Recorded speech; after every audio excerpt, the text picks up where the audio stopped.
Good evening. I'm Joyce Connell. I'm the school counseling coordinator of the counseling team. Thank you for this opportunity to present this evening to the Board of Education, Dr. Desai and Mr. Chow. The broad scope of programs and services and initiatives you'll hear about tonight through the school counseling team. I'd like to introduce the team. With me this evening is Marianne Flatley. Marianne is both a mental health and a SEL school counselor. Susan Lydon and Pamela Roth, who are both the middle school counselors. And in the high school, Cheryl Thomas, Rebecca Castellano, Allison Winston, and our newest counselor, Megan Bradley, who has joined the team this year. There we go. So before the counselors come up and share with you a little snapshot of the current programs, I'd like to give you some context in where we are today and how we got here. So in 2004-2006, there was a 2-year intensive study of the counseling program. The outcomes of that evaluation brought many recommendations, 3 of which I really wanted to share with you this evening. The first was to increase the school counseling staff in both the middle and the high school. At the time, we had 2 counselors in the high school, and 1 counselor in the middle school. We now have 2 in the middle school and 4 in the high school. The second recommendation was to create a leadership position, which was the coordinator of school counseling, and it was to help guide the department through the development of the school counseling program. And the last was an identified need for equitable service for delivery for all students, centered around the 3 domains of counseling known as the School Counseling Comprehensive Program.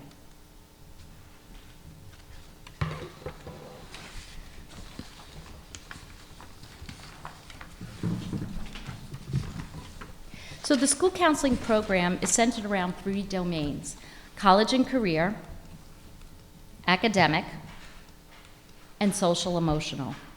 So let's take a look at each one of these domains separately. When you look at the school counseling career development, you're looking at programs designed to help students understand the connection to school and the world of work, and to help students plan and make a successful transition from post-secondary to either the world of work, to post-secondary education, to military, and to gap year. In the academic domain, we're focusing on the implementation of strategies and activities to support and maximize each student's ability to learn.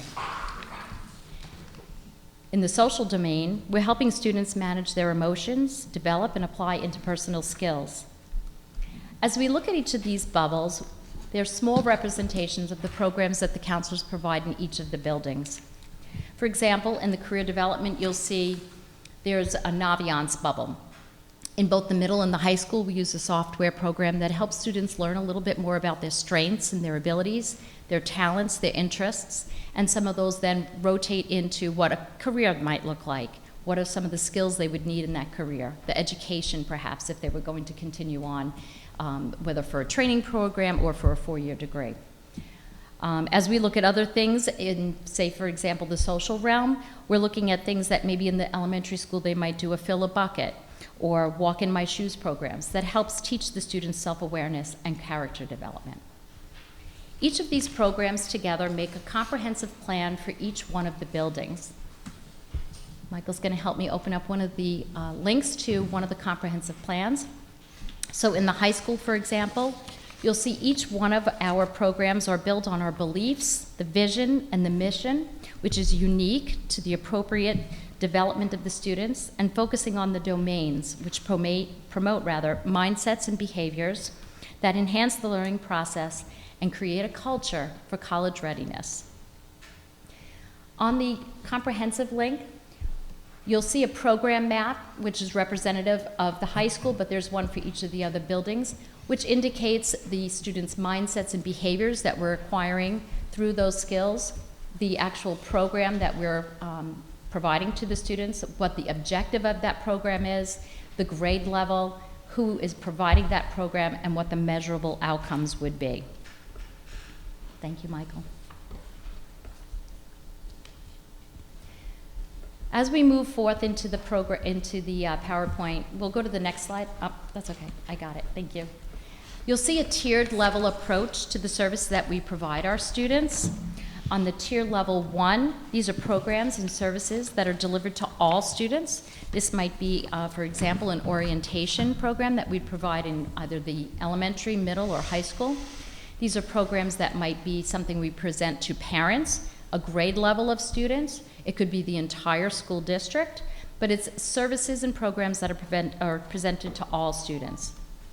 In Tier 2, it's delivered to a smaller group of students or individuals, such as academic interventions, conflict resolution, and in some cases, it's derived from what we call child study team meetings. So child study team is a group of professionals in each of the buildings that comprises your administration, your school counselors, your psychologists, it could be interns, it could be your school nurse, sometimes we have teachers come, and we'll present on a case. And we work collaboratively to come up with a plan to help that student be supported.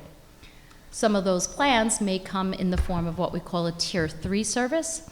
Tier 3 services are those that are provided through collaborative support, individual mandates, outside agencies that we may work with. Sometimes we're working with individual therapists. And it could also be some programs that the students are in based on their IEPs or their CSE or 504 meetings.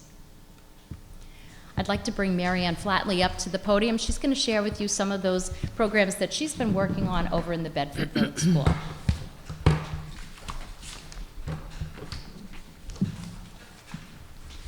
Thank you, Mrs. Cano. Good evening, and thank you for having me here tonight. So I'm going to start us off by talking about the school counseling program in the Bedford Road School. It's been a really wonderful experience to become part of an outstanding dedicated BRS team that really helps our students develop foundational skills that they will continue to enhance and grow as learners and as individuals throughout their K through 12 experience in Pleasantville. So for Tier 1 services, as Mrs. Connell referenced, these are services that reach 100% of our students. So at BRS, we use the zones of regulation in every classroom. The zones of regulation is a colorful tool that can help students identify emotion and to really help them develop a common language as they develop emotional literacy and come up with individualized, personalized coping strategies for themselves. We also have school-wide SEL themes throughout the year. And this year we kicked off the school year with a general theme of emotions. The first counseling lessons that I conducted were in the format of grade level class meetings in the Little Theater, where we checked in about, back to school. I talked to students about identity, celebrating differences, and how our words and our actions can impact the emotions of others. It was really it was a great way to start off the year. It was very uplifting, I thought, and it was nice to have all of the students together in the Little Theater as a grade level, because I know I did not have that experience with them last year, and I don't think that that did happen in the last few years, so that was nice. As we move into Tier 2, more targeted supports, these are individual and group counseling, along with classroom lessons that I can cater and we can cater to specific needs.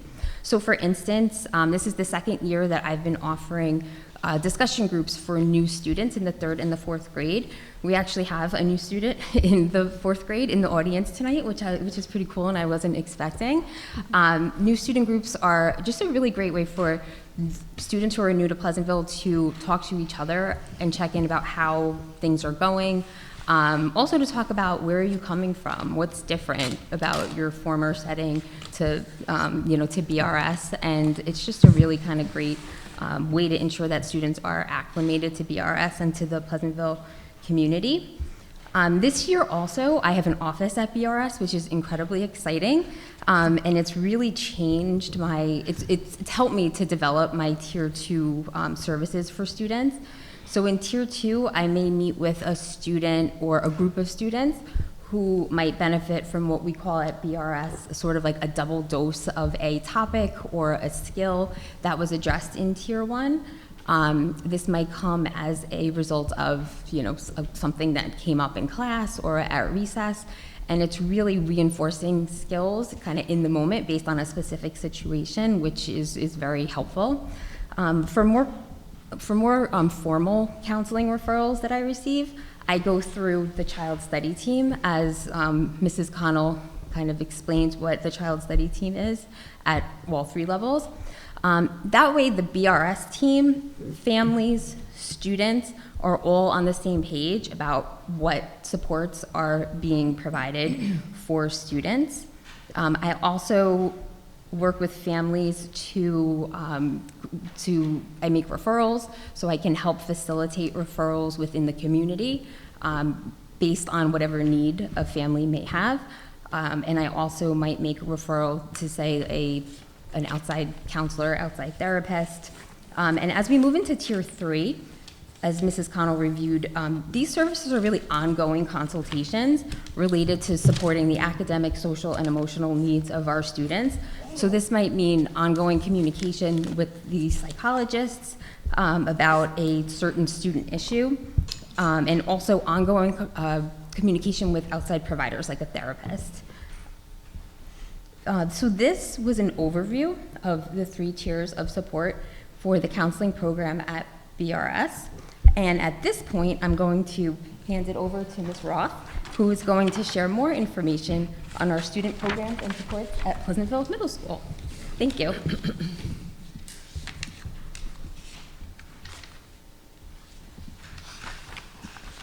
Okay. Good evening. Thank you, Ms. Flatley. My name is Pam Roth. I am a counselor at the middle school, and I'm very happy to be reporting about all of our activities at the middle school. So the counseling department, which is comprised of myself and Sue Leiden at the middle school, we provide a variety of unique opportunities through both the tiered levels of support as well as the 3 domains of the comprehensive model that Mrs. Connell referred to earlier. We deliver these services through a whole child approach that meets children where they are academically, socially, and emotionally. For example, Mrs. Leiden and I facilitate grade level advisories that occur quarterly for all students at all grade levels. The advisory sessions are classroom lessons delivered by the counselors in a fun and open-ended way that help foster a sense of community among the students and allow the counselors to form meaningful connections with all students at PMS. In grades 5 and 6, our focus builds on the great work and foundational skills that Ms. Flatley has already provided at BRS. Topics for advisory in grades 5 and 6 tend to focus more on SEL skills. So, for example, we provide lessons on healthy relationships, identity, self-image, as well as celebrating differences. Sue and I each did our 5th and 6th grade advisories this past quarter, and we focused on the transition to middle school, transition to 6th grade. We spoke about growing pains, and Sue used the example of how sometimes when you grow, like your knee hurts or things hurt. And so it's the same thing as you kind of bump through middle school, there are growing pains that you go through.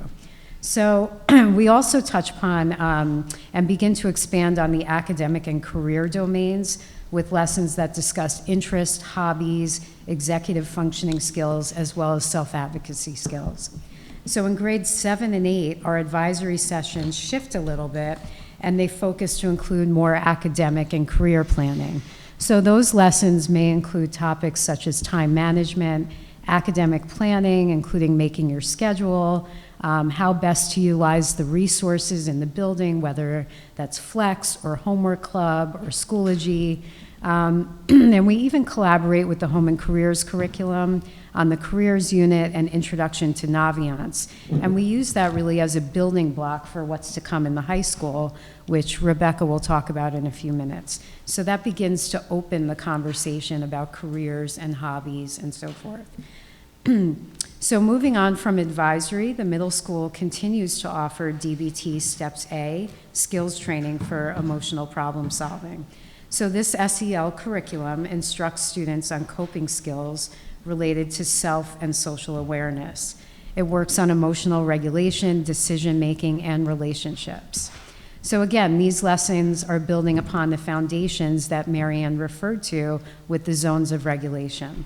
So it's a building block. Ms. Flatley delivers these lessons for grades 5 with a focus on transition. So this is extremely helpful because she's coming from BRS with that relationship, and it helps to transition the students over into the middle school. In grades 6, 7, and 8, Dana O'Brien, who's a local DBT clinician, delivers the lessons to students in collaboration with the health teachers and health classes. So this program has been in the middle school for 4 years, and it's continuing to grow and evolve with the DBT program expanding into the high school. And Ms. Castellano will reference that in a few moments. So I've just highlighted 2 of the programs here at the middle school, and Sue and I are really proud of all of the middle school programs, and we feel that we offer a really rich environment for our students to explore all the different domains of counseling in a way that meets each student's individual needs. So now I'll turn it over to Ms. Castellano, who will highlight some of the continued work at the high school. Good evening, everybody. My name is Rebecca Castellano, and I am thrilled to share with you a little bit of information about the high school and how we deliver services. Let's get this to work. Nope. That did not work.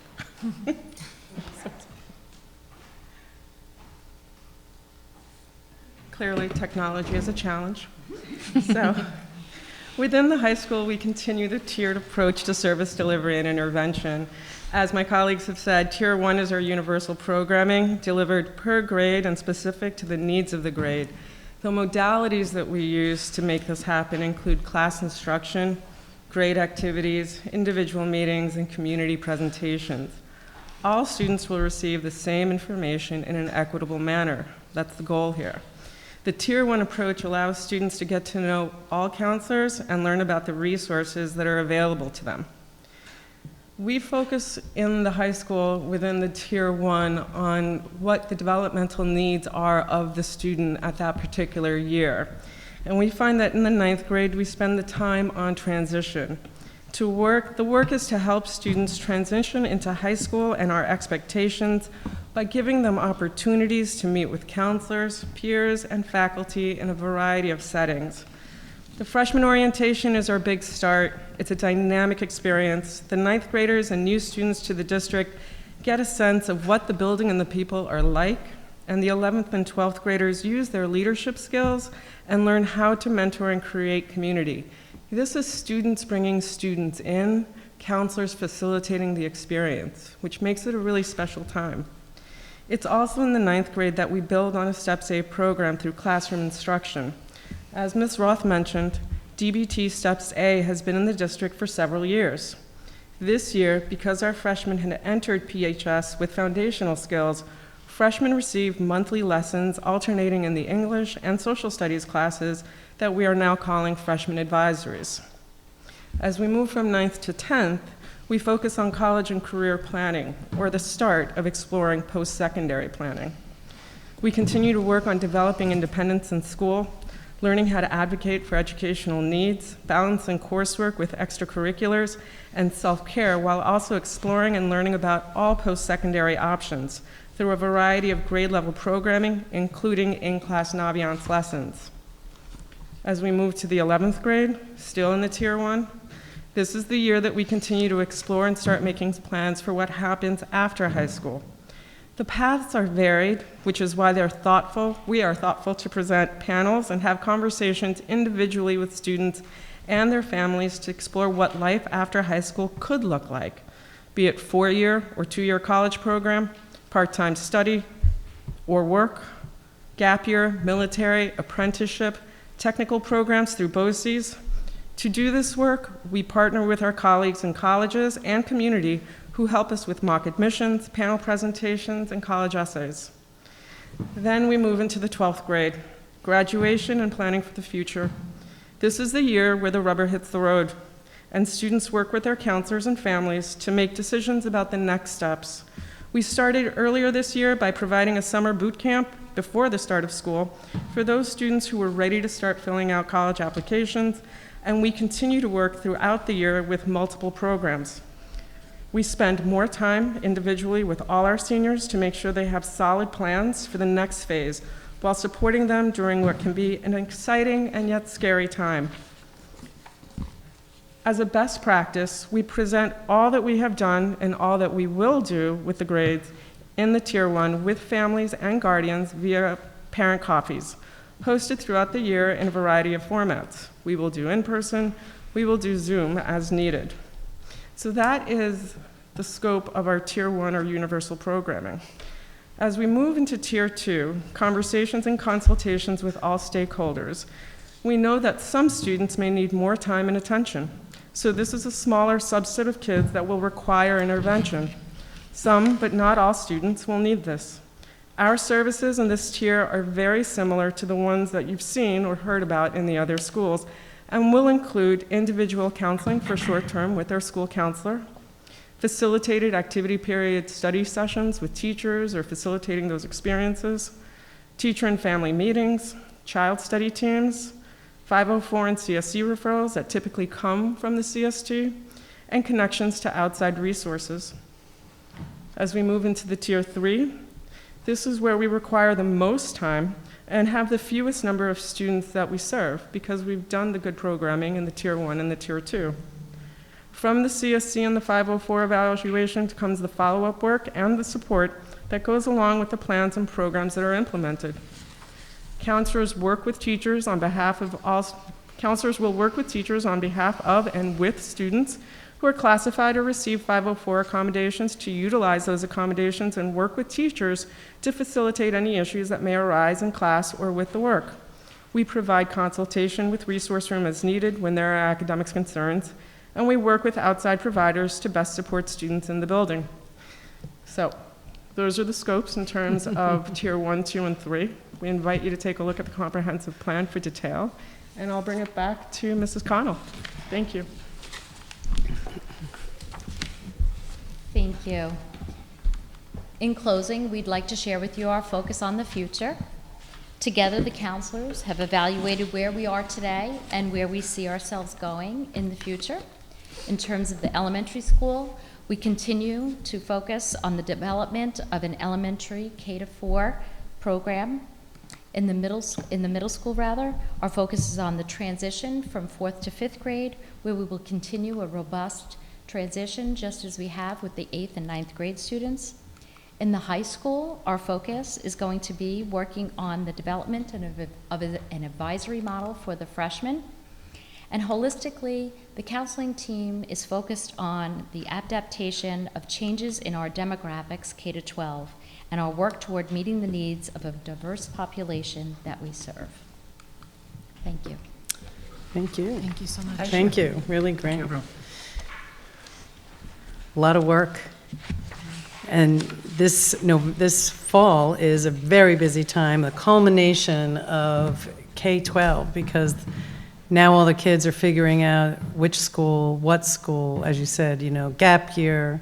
November 1 is early decision send for some of the students. Remember that, Sue? So much work, but in very excellent hands. Thank you so much. Any other comments or questions from anybody? I'll just close by saying that I think that you all have provided a great overview for us about how you work in a 3-tier system on the 3 domains as they relate to counseling. When you look at those maps that we have posted online, it's a little overwhelming. So we had to keep paring down to kind of get to a point where there was a good level of understanding with some examples, but there's no way that we could ever go over all of the information and every single thing that they do and every single area that they touch, from going to homes to help students who have some school avoidance, to the ongoing progress monitoring and connecting kids to different resources that we have in the buildings that they might not directly provide, but they're doing all of these sort of connections, to the parental support and connections in the community. It's just tremendous, the overall work in terms of, again, their critical role. I think one of the things that I just wanted to point out that I heard was that really this contribution to the overall positive climate and culture that we see and that we hear in our students. I always think about our district in the realm of being a whole child focused. And I think that you add to that this is not a, these are the courses you take, oh, this is what you want to be, this is the college you have to go to, or all we do is write recommendation letters. They're really looking at the student and providing a holistic approach to supporting them academically, socially, and emotionally, as well as thinking about their future. And I always thought it was so beautiful when you can start talking to kids about their talents, their natural talents and their passions, and trying to get them thinking, and as early as middle school about, and even really in second grade, right, with our social studies curriculum, about this notion of what do you want to be when you grow up, why, what is appealing and attractive about that, and then, what do you have to sort of do, and just making that connection, I think, even as adults, right, to find yourself in a position where you actually love what you do every day. It generally happens when you're passionate about it, and it most of the time happens too, I would say, when it's kind of like a natural talent, and it's not something that you have to work so hard at, but working hard at it is easy because it's something that you love and something that you're good at. So I always love that piece. And then the last piece that I just want to talk about is, there's so much conversation about how we're supporting kids in this new phase of a post-COVID era.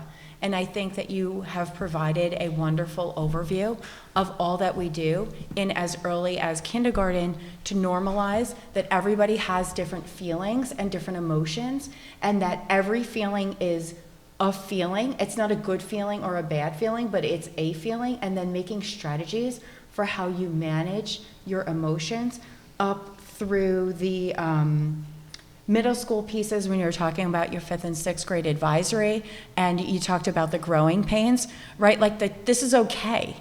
And whatever you're going through is okay. We're going to get through it, and we're going to do this. So I really appreciate all the work that is done in so many different areas of the district to really support our kids on a whole child perspective. So thank you.